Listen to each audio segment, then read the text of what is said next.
우리가 아주 오래전부터 교인이 되었든 아니었든 모든 사람들이요, 예수를 믿기 전부터 또 믿은 후에도 우리가 변함없이 아주 익숙하게 들어온 말이 있어요. 그것은 바로 말세라는 말이에요. 말세라는 말은 크리스찬들만이 사용하지 않아요. 믿지 않는 사람들도 말세야 말세라는 말들을 많이 하죠. 이 말세라는 말은 그래서 우리가 다 오랫동안 들어온 말이에요. 말세가 뭐예요? 말세는 일반적으로 세상이 악하여 망해져 가고 있다. 이제 망할 거야. 이제 그런 때를 말하는 거죠. 그래서 우리가 사는 이 세대를 우리는 말세 지말이라고 해요. 말세 중에서도 마지막 때다. 말세의 마지막이라. 그래서 말세 지말 이런 말을 하죠. 근데 우리는 아주 오래전부터 이 말을 듣다 보니까요, 말세에 대한 감각이 좀 둔해진 것만은 틀림없어요. 처음에 들을 때는 그게 두려움으로 다가오기도 하고 걱정도 되고 근심도 되지만 이게 하도 많이 들으니까 별로 감각이 없어요. 말세에 대한 심각성도 없고 두려움도 점점 없어졌다는 거죠. 그러다 보니 이런 생각도 들어요. 과연 말세가 있겠는가? 말세가 오겠어? 이런 생각이 들 때도 있고요. 또 아니야, 그래도 적어도 있다 할지라도 적어도 내가 사는 동안은 그저 내가 살아야 100년인데 그 동안에는 오지 않을 거야. 적어도 내가 살 동안에는 오지 않을 거야. 뭐 그런 생각을 한단 말이에요. 그런데 성경을 보면 말세의 시작은 언제부터라고 그랬어요? 말세의 시작이 예수 그리스도께서 부활 승천하실 때부터라고 했어요. 그러니까 지금 우리가 살고 있는 지금 이때가 지금 어느 때의 말세에 아니에요? 지금 이미 말세예요. 말세가 언제부터 시작됐어요? 2000년 전부터. 이미 말세다 앞으로 오는 게 아니고요. 앞으로 오는 게 아니고 이미 우리가 말세를 지금 살고 있는 거예요. 성경에 보면 예수 그리스도께서 부활 승천하신 때부터, 그때부터 말세가 시작이 됐단 말이에요. 그러니까 지금 우리가 말세를 살고 있는 거죠.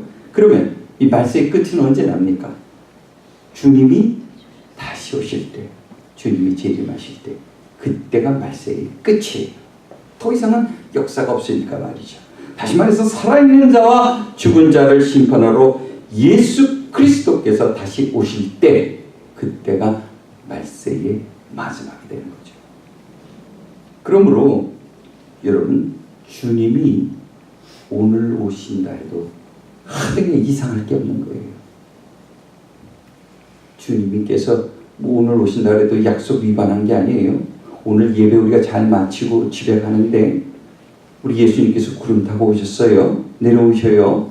그래서 여러분이 다 하늘로 들림을 받. 난 그렇게 될 줄로 믿습니다. 그래요. 그래도 가고 싶은가 봐. 그래요. 그렇게 다 들림을 받고 올라간다. 그럼 오늘이 끝인 거예요. 그날이 내일이라고 누가 보장을 하겠어요? 그러니까 우리 예배 드릴 때 항상 그런 마음으로 드리잖아요. 이 예배가 마지막 예배라면 어떻게 드리겠는가? 내일이 보장되나요? 누가 보장을 해요? 내일 계획을 많이 세웠어요? 내년 계획을 많이 세웠나요? 10년 후 계획은 어때요? 누가 보장하나요? 보장 못합니다. 오늘이 끝일 수도 있는 거예요. 우리는 그래서 크리스천들은 언제나 그 말세를 살아가듯이 살아가요. 마지막 날을 살아가듯이 하루하루를 잘 주변 정리하면서 살아가는 거죠. 그래도 이왕이면요, 막연한 것보다는 주님이 오실 날을 좀 더 명확하게 아는 걸 여러분 원하죠. 몇 월 며칠 날, 그죠? 10월 30일 날 오신다. 이렇게 정확하게 알기를 원해요. 사람들에게 그런 욕심이 다 있는 것 같아요. 저도 그래요. 왜냐면 그날을 정확하게 알아야 오늘까지 비록 내가 마음껏 내 마음대로 살았다 하지만은 그래도 이제 남은 일주일 동안은 그래도 최선을 다해서 주님 앞에 부끄럽지 않도록 살아야 하니까 말이죠.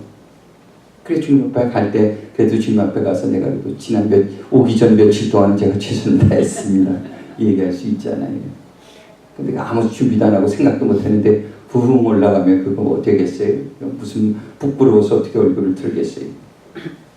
그래서 사람들은 누가 말세에 대해서 예언을 하면 아주 그래서 많은 호기심을 갖는 거예요. 더구나 예언을 하도 몇 월 며칠 날 이런 거 있죠. 몇 월 며칠 날 오신다더라. 청도에서 태어나셨다더라. 뭐 이런 얘기죠. 청도에서 누가 태어났어요? 신천지 교주. 그래요. 그 몇 월 며칠까지 얘기를 하면은 사람들이 더 에이 말도 안 돼 하면서도 속으로는 굉장히 정말이면 어떡해 이런 생각이 드는 거예요. 다 그래서 통일교 또 신천지 뿐만 아니라 미국에서도 그래요. 미국에서도 이단들이 어떻게 생겨났나요? 다 이 말세에 대한 이야기를 가지고 사람들을 끌어모았어요. 먼저는 예언을 하죠. 예언을 아주 명확하게 합니다. 그래서 그날이 아무 일이 없어서 다 모여서 열심히 재산 다 팔아서 교회 드리고, 그죠?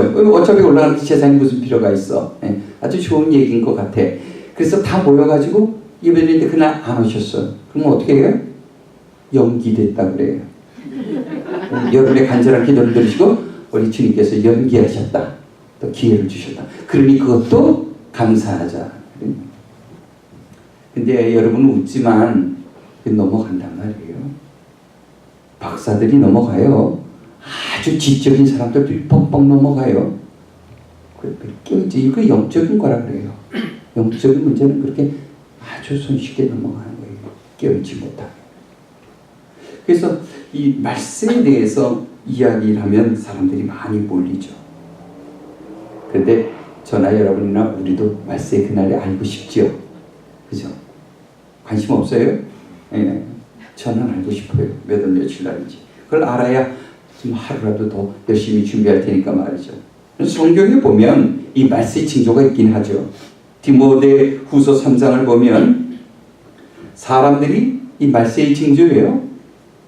사람들이 자기를 사랑하고 돈을 사랑하고 자랑하고 돈 자랑하고 돈을 사랑하고 또 자기 애가 굉장히 강해진다는 거예요. 그러니까 물질 만능주의가 더욱 확장되어진다는 거예요. 갈수록 더 확장된다는 거예요. 또 무슨 말이냐면요.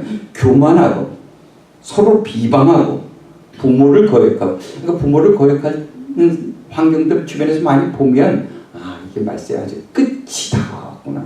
그런 사건들을 보면 틀림없는 거예요. 부모를 거역하고 감사가 사라진다 그랬어요. 감사가. 감동도 없고요. 감사가 사라지는 거예요. 또 거룩하지 아니하며 구별된 삶을 살지 않는다는 거죠. 절제하지 못해요. 또 서로를 배신하고요. 조급해 사람들이 급해집니다. 그리고 쾌락을 사랑한다 그랬어요. 쾌락. 말세가 되면 이런 일들이 점점 더 심해진다는 거예요. 마치 오늘날 우리가 사는 이 세대를 말하는 것 같아요. 그런데 가만히 생각해 보면 여러분, 이런 일들은 지금 오늘 우리가 사는 이 세대뿐만 아니라 중세 시대에도 이미 있었어요. 2000년 전에도 있었어요. 이런 일들이요. 그래서 이런 징조를 봐서는 언제 말세가 올지 우리가 명확하게 알 수가 없어요. 좀 더 어둠이 깊어지는 것 같이 돈을 사랑하는 일이 점점 더 심해지고 깊어지고 그러는 것 가지고서 우리가 예측은 할 수 있지만 좀 명확하진 않아요. 이미 우리가 오랜 세월, 몇천 년 동안 그 이야기를 해왔기 때문에 명확해 보이진 않아요. 제가요 오늘 아주 여러분에게 아주 확실하고 분명한 말세의 징조에 대해서 이야기할 거예요. 그러나 여러분 듣고서 절대 어디 가서 소문내시면 안 돼요. 네. 내가 잘못하면 교주 된단 말이에요. 나는 사람 많이 몰려드는 거 싫고 시끄러운 거 싫어. 그러니까 여러분 그냥 딱 듣고만 여러분만 하는 것이. 왜냐하면 이게 여러분들을 통해서 행복한 교회 목사가 용하다. 이게 소문이 나면 또 제가 바빠집니다. 어쨌든 이 징조가 나타나면 여러분은요. 말세의 징조가 나타나면 다 산으로 도망가셔야 돼요. 성경에 산으로 도망가라 그랬잖아요. 그렇다고 해서 산으로 도망간다고 해서 여러분이 주님의 심판을 피할지는 모르겠어요. 다 심판을 피하지 못하겠지요. 그러면 그 징조가 뭘까요? 징조가 뭐예요? 여러분만 아셔야 돼요. 그것은요, 이 땅에 전도자가 사라진다. 전도자가 사라진다. 복음을 전할 자가 없어. 하나도 없다. 아무도 복음을 전 안 전하는. 그럼 주님이 그걸 보시고 이 세상 끝까지 다 복음이 전파됐구나. 내려오신다는 거예요. 복음이 하나도 전파되지 않을 때, 전도자가 한 명도 없을 때, 그때가 이제 끝이다. 성경에 그렇게 나와 있지는 않지만 상당히 일리는 있죠. 예, 일리는 있는 이야기. 그러니까 여러분은요, 전도하시는 분들에게 감사하셔야 돼요.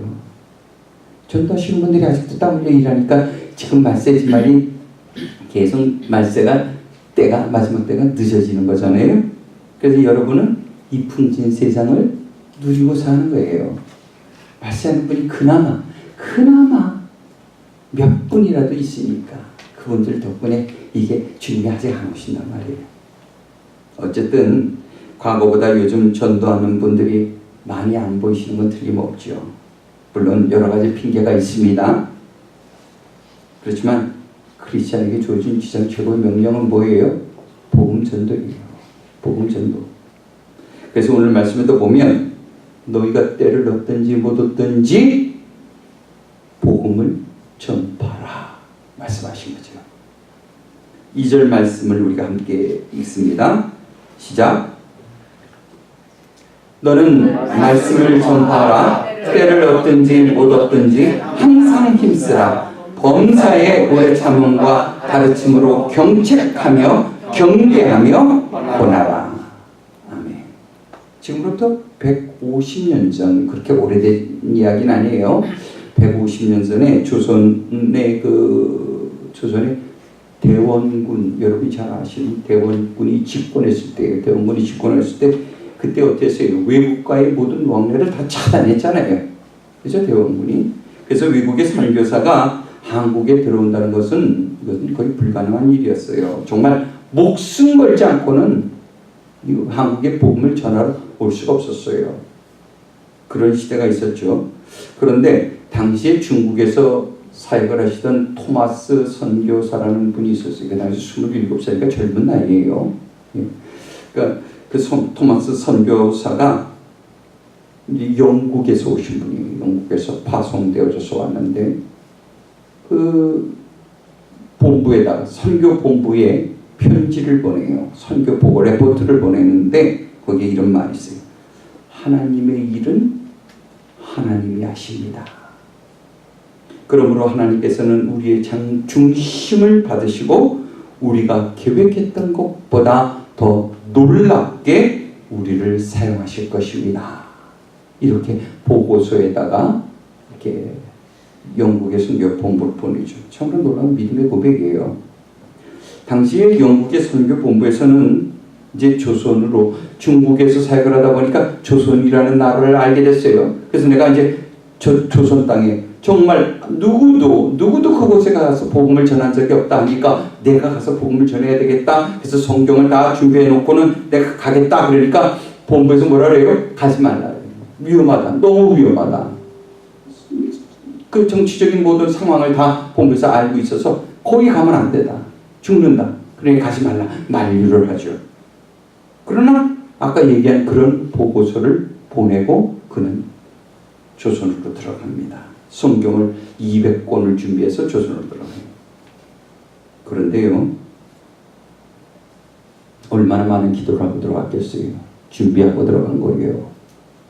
그런데 그가 조선에 도착하자마자 붙잡힙니다. 그리고 복음을 한마디도 못 전하고 그 목을 베어 참수를 당하죠. 끔찍한 사건이. 그러니까 우리가 세상의 눈으로 보면 그의 선교는 성공한 거예요? 실패한 거예요? 실패한 거죠. 들어가자마자 잡혀서 죽었으니까요. 예수 믿으시오 복음 한번 못 전해보고 죽었으니까. 선교다운 선교도 못하고 죽었으니까. 그의 선교는 실패예요? 성공이에요? 실패죠. 그의 인생은 실패의 성공이에요? 실패한 인생 같아요. 그의 죽음도 헛되어 보입니다. 그러나 세월이 지나면서 어떤 일이 일어났나요? 토마스 선교사가 순교할 때 말이에요. 붙잡혔어요. 그리고 그 그때에 그가 가지고 있던 성경을 자기를 체포한 박춘곤이라는 병사에게 이 성경 한 권을 던져줘요. 성경 한 권을 줍니다. 그래서 얼뚝결에 받긴 받았어요. 그런데 이게 위험한 거잖아요. 그래서 얼른 가슴에 숨기고 이 병사가 무슨 마음인지 하나님 역사하셨겠죠. 그걸 들고 버리지 않고요. 집으로 가져가요. 그리고 그가 집에 가져가서 이 성경을 보게 됩니다. 그가 예수를 믿었을까요? 안 믿었을까요? 믿었죠. 그래서 그가 예수를 믿게 되는 거예요. 그냥 성경을 주었고 그리고 그는 죽었어요. 그런데 그 성경을 보고 예수를 믿게 된 거예요. 조선에 예수를 믿는 사람, 예수쟁이가 나타나기 시작한 겁니다. 또 그는요, 목을 잘리기 참수당하기 바로 직전에 옆에 있던 최치량이라는 그 소년에게도 성경을 주었어요. 이 아이는 그것을 받아서 자기가 그것을 읽지 한문 성경이었어요. 읽지 못하니까 그것을 누구에게 줬냐면 박영식이라는 평양성 관리에게, 공무원에게 그 성경책을 줍니다. 저 외국 사람이 저 코쟁이가 이걸 줬는데 이게 뭔지 모르겠어요 라고 그 공무원에게 이 책을 줘요. 그러니까 책을, 성경을 보니까 이 박영식이라는 사람이 이 성경을 딱 보니까 너무 좋은 거예요. 뭐가? 종이의 질이. 종이의 질이 이 조선에서 쓰던 것과 너무 차이 나는 거예요. 중국에서 인쇄해 갖고 왔으니까 너무 고급스러운 종인 거예요. 이야, 이거 버리기는 아까운데. 그래서 그가 집에 가져가서 그것을 자기 방에 도배지로 씁니다. 하나하나 뜯어서 벽에 붙여요. 아주 종이가 너무 좋은 거였거든요.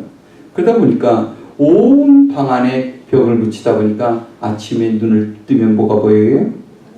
성경이 보이는 거죠. 밥을 먹을 때도 성경 보면서 밥을 먹게 되고요. 심심할 때마다 또 눈에 보일 때마다 그가 성경을 읽게 돼요. 그렇게 벽에 도배한 성경을 읽다가 그가 나중에 어떻게 됐겠어요? 예수 믿고 구원받게 됩니다. 근데 이게 끝이 아니에요. 더 놀라운 일이 있어요. 그리고 얼마 후에 그가 복음을 전해서 그 주변에 몇몇 사람들과 모여서 예배를 드리게 하는데 그게 바로 널다리 교회예요. 널다리 교회가 조그만 교회가 가정교회 같은 교회가 거기서 시작이 되었고요. 그리고 나중에 그 교회가 그 유명한 여러분이 잘 아는 평양의 장대현 교회 전시예요. 놀랍죠? 하나도 안 놀래요. 워낙 놀라운 일들을 많이 당하신 분들이라. 예, 그래요. 그저 성경 한 권이 평양성 관리의 손에 전해지고 그 의도와 아무 상관이 없이 그는 그저 벽에 붙였는데 그것이 보고 예수 믿게 되고 그의 집이 작은 가정교회가 되고 나중에 그 교회를 통해서 평양의 장대현 교회가 됩니다. 여러분, 장대현 교회가 뭐예요? 1907년에 일어났던 평양의 대부흥이죠. 그 교회에서 일어난 거예요. 사실 그러니까 한국의 오늘날 교회에 그렇게 한국의 교회 십자가 많은 게 뭐예요?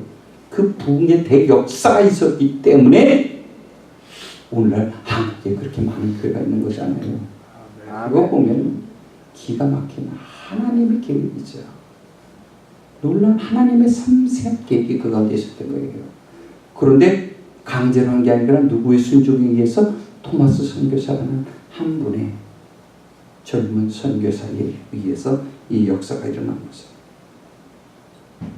그러니까 토마스 선교사는 사람의 눈으로 볼 때 복음 전도의 때가 되지 않았어요. 누구든지 아직 때가 아니다. 조금 더 기다려야 된다. 문이 열려야 된다. 그때까지 기다리라 했지만 그는 하나님의 말씀에 순종하여 때를 얻든지 못 얻든지 말씀을 전파하러 나갔고요. 그 결과 한국의 대부흥 운동의 시발점이 된 거예요. 또 놀라운 오늘날 또 놀라운 일은요. 토마스 선교사와 관련된 일 중에 놀라운 거예요. 그리고 세월이 지금 많이 흘렀잖아요. 그런데 여러분, 토마스 선교사를 파송한 교회가 있을 거 아니에요? 영국에 있는 교회예요. 영국에 있는 교회인데 그 파송한 교회가 있어요. 세월이 많이 흘러서 이제는 그 교회에 그래서 한 10여 분 정도밖에 남지 않았어요. 노인분들만 남아있고 아주 오래된 건물도 아주 오래된 자주 전통적인 그런 큰 대형교회가 아니고 조그마한 시골교회예요. 그곳에서 파송되어진 선교사님의 토마스 선교사. 그런데 그 교회에 그 파송한 그 지금 교회 지금 담임 목사님이 누구예요? 한국 목사님이에요. 놀랍죠. 놀랍죠. 복음을 전한 그 빛을 앞으로 이제 10여 분 정도의 영국 분들 남아있는 그곳에 한국 목사님에서 빛 갖는 마음으로 아주 힘들죠. 10여 분 정도 목회하니까 얼마나 힘들겠어요. 그렇지만 빛을 갖는 심령으로 그곳에서 지금 목회를 하고 계신 놀라운 일이죠. 놀라운 일이에요. 기적의 기적이 또 다른 기적을 일으키는 거죠. 여러분, 그런데 말이에요. 우리는 전도를 하기 전에 너무 많은 생각을 하는 것 같아요. 오늘날 우리들 말이에요. 토마스 선교사 같이 때를 얻든 못 얻든 이렇게 순종하며 나가야 할 텐데 우리는 생각이 너무 많아. 어느 시간은 복음을 전하기에 좋고 어느 시간은 복음을 전하기에 나쁘며 또 환경이 어떻고 형편이 어떻고 그래서 구분하고 이래저래 복음을 전할 기회를 다 놓쳐버리고 마는 거죠. 그러나 복음을 전할 사람도 우리도 그렇지만 복음을 받을 사람도요 한없이 우리를 기다려주는 건 아니에요. 여러분 복음 전도할 대상자가 있으신가요? 네. 네, 그렇죠. 근데 그 사람이 나를 한없이 몇십 년 기다려줄 것 같지는 않아요. 왜? 생명의 끝은 언제인지 누구도 알 수 없으니까. 알 수 없는 것은. 그러므로 우리는 때를 얻든 못 얻든 좋은 때든 나쁜 때든지 열심으로 복음을 전해야 할 줄로 믿습니다. 아멘. 또 우리는 이렇게 복음을 전할 때 가져야 할 마음 자세가 있어요. 그것은 바로 모든 일에 오래 참고 기다려야 한다는 거예요. 오래 참고 기다리자. 신앙인에게 있어서 오래 참음은 아주 중요한 신앙의 덕목이에요. 성령을 받아야 이런 오래 참음의 열매가 나타난다고 그랬잖아요. 헬라어로는 오래 참는다 이게 뭐예요? 마크로두미아라고 그래요. 마크로두미아. 이건 무슨 말이냐 하면 모든 문제가 해결되어서 더 이상 참을 필요가 없다. 그러니까 오래 참는다는 말은 뭐냐면 모든 문제가 해결되어서 더 이상 참을 필요가 없을 때까지 참는 것. 복잡하죠. 그걸 마크로두미아라고 해요. 그럼 복음을 전할 때도 마찬가지예요. 전도 대상자는 언제나 그렇듯이 복음에 대해서 마음의 문을 닫고 있는 것이 일반적이에요. 그게 당연한 거예요. 그들이 복음을 전하러 갔는데 나는 당신을 얼마나 기다렸는지 몰라요. 환영합니다. 이런 사람 한 명도 못 봤어요. 다 이 복음을 전하려고 하면 나도 알아요. 나도 예수님 알아요. 나도 옛날에 다 교회 다녀봤어요. 이런 사람들 제일 힘들죠. 복음 전하기가. 다 마음의 문을 닫고 있어요. 아무리 개인적인 관계가 좋아요. 그냥 인간적인 관계 좋아도 복음을 전하는 부분에 가면 그렇게 변하면 마음의 문을 닫는 거예요. 그러다 보니까 이 전도자들은 마음을 상하기가 아주 쉬운 거죠. 그러나 여러분 전도 대상자가 복음을 거부하는 것에 대해서 조금도 이상하게 생각할 게 없어요. 짜증낼 필요가 없단 말이에요. 사실 우리도 복음을 받아들이기까지 얼마나 많은 시간이 필요했어요. 태어날 때부터 모태 신앙인들은 처음부터 다 복음을 받아들인 것 같아요? 아니 그래요. 어렸을 때 교회 다니는 건 그냥 다닌 것 뿐이에요. 예수 믿어서 다닌 거 아니에요. 안 다니면 혼나니까 그냥 다닌 것 뿐이에요. 그리고 가면 친구 있으니까 즐거우니까 그냥 다닌 거예요. 어렸을 때는 다 그렇게 시작을 해요. 그리고 나서 정말 예수를 만났고 복음을 받게 된 건 언제예요? 그 후로 한참 세월이 지났어요. 많은 세월이 흘러서 그 복음을 받게 된단 말이에요. 이렇게 시간들이 많이 걸려요. 그래서 전도자들을 복음을 전할 때 어떻게 해요? 전도자를 은근하게 핍박하기도 하고 또 멀리 하려고도 했잖아요. 우리가 그랬단 말이에요. 우리가. 교회를 다니셔도요, 누가 나에 대해서 예수 그리스도에 있어서 얘기를 하고 뭐 아는 척을 하면 그걸 안 들어줘요. 나는 너만큼 알아. 내가 언제부터 교회 다녔는데, 난 태어날 때부터 다녔어. 난 너보다 더 많이 알아. 내가 모르는 척해서 그렇지. 그렇단 말이에요. 그게 우리 모습이죠. 뿐만 아니라 우리가 하나님의 오래 참으심을 생각하면 사실 할 말이 없어요. 더 이상. 우리의 오래 참음이 문제가 아니라 하나님이 우리를 오래 참으신 걸 생각하면 무슨 말을 할 수가 있어요. 여러분, 전도에는요 반드시 희생이 따르기 마련인 거예요. 자신의 이익을 추구하면서 전도를 할 수는 없어요. 그래서 예수님의 12제자뿐만 아니라 수많은 사람들이 피를 뿌리고 그 순교 위에 이 기독교가 우리까지 전해져 내려오고 있는 겁니다. 그런데 말이에요, 우리가 좀 자존심 좀 다쳤다고 해서 포기하려 한다면 그 문제가 있는 거죠. 아니, 내가 누군데 지까지게 그런 말을 해. 아니, 내가 그래도 마음 써서 복음을 전했는데 어떻게 나한테 그런 말을 할 수가 있어? 자존심 상했다 이거죠. 자존심 상의 문제가 아니에요. 전도는요 끈질기고 고집스러워야 하는 거예요. 그리고 그 바탕에는 한 생명을 사랑하는 간절한 마음이 있어야 하는 줄로 믿습니다. 그러므로 우리가 매일매일 주님 앞에 나아가 기도해야 돼요. 뭐라고요?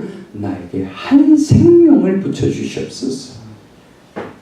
여러분, 이제 매일매일 이런 기도를 하세요. 지금 이미 전도 대상자가 있는 분은 그 영혼을 위해서 기도하시면서, 또 전도 대상자가 지금 없어요? 그러면 나에게 한 영혼을 붙여주시옵소서. 먼저 품어야 되는 거예요. 품어야 되는 거예요. 그렇게 기도를 해야 돼요. 그렇게 기도하는 우리 모두가 되기 원합니다. 왜냐하면 하나님은요 우리에게 적어도 최소한 한 사람 이상의 정말 천하보다 소중한 한 생명을 우리에게 맡기셨기 때문이죠. 그런데 우리가 말씀을 전파하려면 그냥 되나요? 먼저 복음을 알아야죠. 복음을 전하려면 복음을 알아야 복음을 전하는 거예요. 그걸 알지 못하면서 그저 막연하게 그냥 복음을 전할 수가 있는 불가능한 일이에요. 복음을 알아야 가르치고 경책하고 또 경계하며 또 권면할 수 있는 거예요. 그런데 우리가 복음을 잘 알지도 못하면서 그냥 우리 교회 나와봐. 얼마나 좋은지 몰라. 우리 목사님 얼마나 잘생겼는지 알아? 왜 웃어? 비웃은 건 아니겠지. 이런 말을 하면서 한다면 누가 복음을 받아들이겠어? 누가 복음을 받아들이겠어? 물론 교제는 할 수 있어요. 교회 안에서. 그러나 교제하기 위해 교회를 나온다면 보세요. 조금만 섭섭하거나 조금만 어려움이 있으면 금세 떠나버리는 거예요. 시험에 들어요. 주님을 떠나버린다니까요. 교회를 떠나는 게 문제가 아니라 주님을 떠나버린다. 더 큰 문제죠. 그러므로 우리 믿는 자들은 언제나 복음을 바르게 알고 전파할 수 있도록 지금 이미 준비가 되어 있어야 하는 거예요. 그러면 뭘 전해야 하는 거예요? 우리가 전해야 할 그 복음의 핵심이 뭡니까?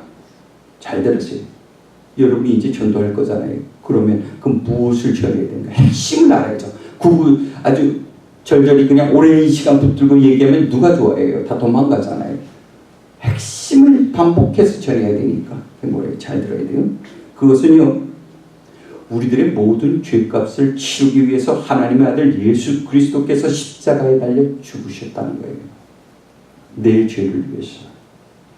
죽을 수밖에 없는 나를 위해서 하나님의 아들 예수 그리스도께서 이 땅에 오셔서 십자가에 달려 죽으셨다. 그리고 또 뭐가 있어요? 하나님은 그 죽으신 예수 그리스도를 죽은 자 가운데 살리셨으며 이를 믿는 자마다 멸망치 않고 영생케 하신다는 거죠. 아멘. 이게 복음이에요. 이게 복음의 핵심입니다. 우리가 세상에 나가 전해야 될 것이 바로 이거예요. 교회 나가면 재밌다. 좋은 사람들이 얼마나 많은지 몰라. 우리 교회들은 프로그램이 아주 얼마나 다양한지 몰라. 이게 아니라 생명의 복음을 전해야 돼요. 생명의 복음을. 이건 살고 죽느냐는 문제예요. 그리고 복음이 내 안에 바르게 세워있지 않으면 우리는 누구를 가르칠 수가 없는 거예요. 이 복음의 핵심이 내 안에 깊이 각인되어져 있어야 돼요. 누구든지 보통만 딱 누르면 자동으로 튀어나올 정도로 준비가 되어 있어야 돼요. 그래야 언제 어디서 누굴 만나더라도 이 짧은 복음의 핵심이 전파되어지는 거죠. 우리는 복음을 전해야 돼요. 그러면 먼저 전도자인 우리들이 분명한 가르침을 가지고 있어야 됩니다. 믿음의 확신 가운데 있어야 한다는 거죠. 그런데 복음을 전할 때 우리가 주의할 일이 있어요. 물론 전도 대상자가 복음을 받아들이지 않으면 우리는 속상하죠. 또 답답해요, 마음이. 아니, 이 좋은 말씀을 전하는데 왜 이렇게 문을 닫지? 왜 마음의 문을 닫지? 답답해요, 속상해요. 그래서 하다 보면, 몇 번 하다 보면 안 좋은 소리가 순간적으로 튀어나갈 수가 있는 거예요. 순식간에 내 승질머리가 나와서 상대로 하여금 마음의 문을 닫아버리게 만들 수도 있다는 거죠. 이것은 우리가 복음을 전하면서 아주 주의해야 될 일이에요. 조심해야 될 일이에요. 오늘 말씀에도 보면요, 뭐라고 되어 있어요? 복음을 전할 때, 말씀을 가르칠 때에 어떻게 가르쳐요? 가르침으로, 그 복음을 핵심으로 경책하고 권면하라 그랬어요. 경책한다는 게 뭐예요? 경책한다는 건 심하게 꾸짖는 게 아니에요. 가벼운 꾸지람을 말하는 거예요.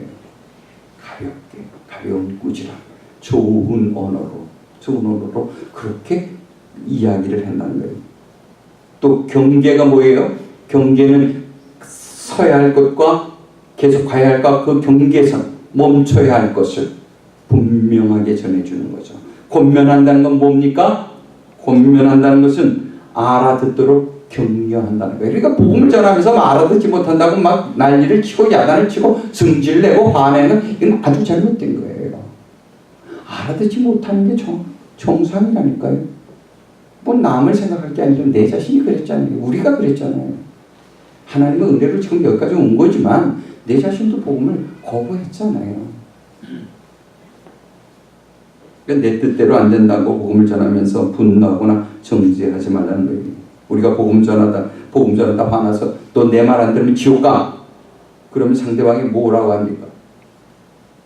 나 지옥 갈 테니 신경 쓰지 말라고 해요. 물론 진짜 지옥 가고 싶어서 하는 소리는 아니죠. 그 반발심을 하는 거예요. 강하게 나가면 상대방도 강하게 부딪히는 말이에요. 복음을 전하는 자세는 그래서 그렇게 해서는 안 되는 거예요. 그러므로 우리가 복음을 전할 때는 항상 뭘 생각해야 되나? 인의를 먼저 생각해야 돼요. 따라서 인의. 예. 여러분의 마음 복음을 전할 때는 인의를 간직하고 해야 돼요. 인의가 뭐예요? 이게 또 한자 나오면 또 어려워하는 분들이 있어요. 인의가 무엇입니까? 어질 인자. 어질 인자를 쓰고요. 옳을 의자. 어질고 옳은 마음. 이런 마음으로 전해야 하는데, 다시 어진 마음과 정의로움이 함께 있어야 됩니다. 그러니까 너무 지나치게 정의로움만 주장하지 말라는 거예요. 이것이 옳으니까 나는 옳고 너는 틀리다, 이런 잣대를 대고 이야기를 하니까 복음이 전파가 안 되는 거예요. 옳은 것, 복음, 이게 옳은 거죠. 정의, 맞죠? 진리죠. 그래요. 근데 그걸 전할 때 어떤 마음으로? 어진 마음으로. 그런 마음으로 전해야 되는 거예요.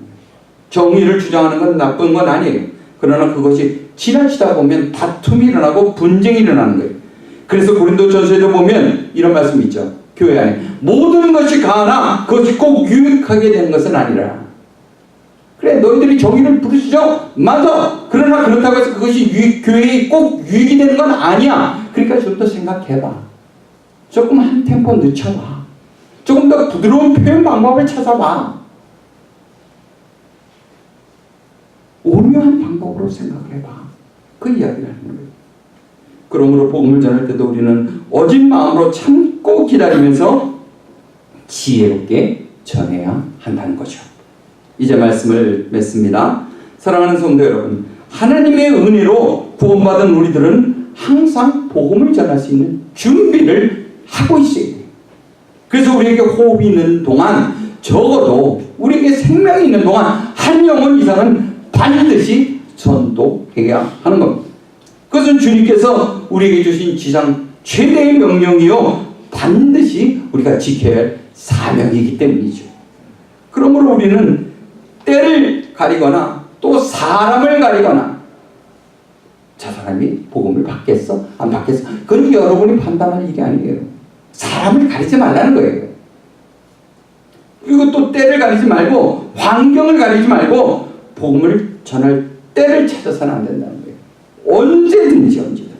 그러기 위해서 우리는 복음을 먼저, 이 일을 감당하기 위해서 먼저 우리는 복음을 명확하게 내 안에 각인하고 준비하고 있어야 되는 거예요.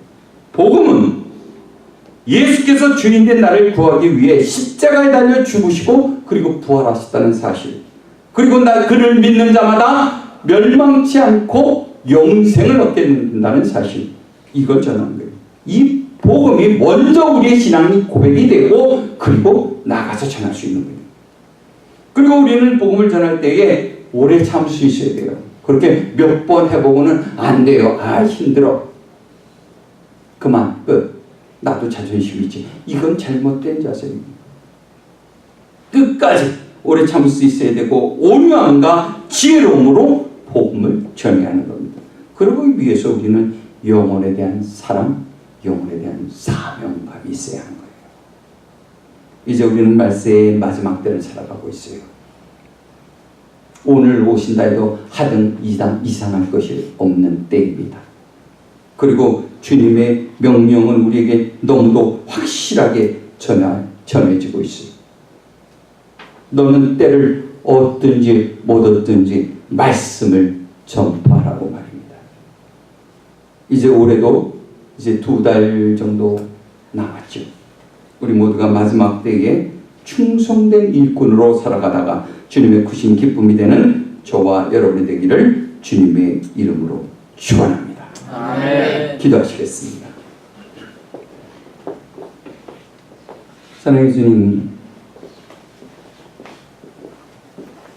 오늘도 우리를 향한 주님의 놀라운 계획을 가르쳐 주시고 우리를 향한 주님의 소원을 들려주셨습니다. 우리는 늘 연약하고 미련하고 부족한 종들이고 늘 실수하며 죄 가운데 사는 자들이지만 주님이 나에게 베푸신 그 놀라우신 사랑과 그 복음의 아름다운 소식을 듣고 이제 다시 한번 깨어 일어나 때를 얻든지 못 얻든지 복음을 전하는 전도자가 되게 하옵소서.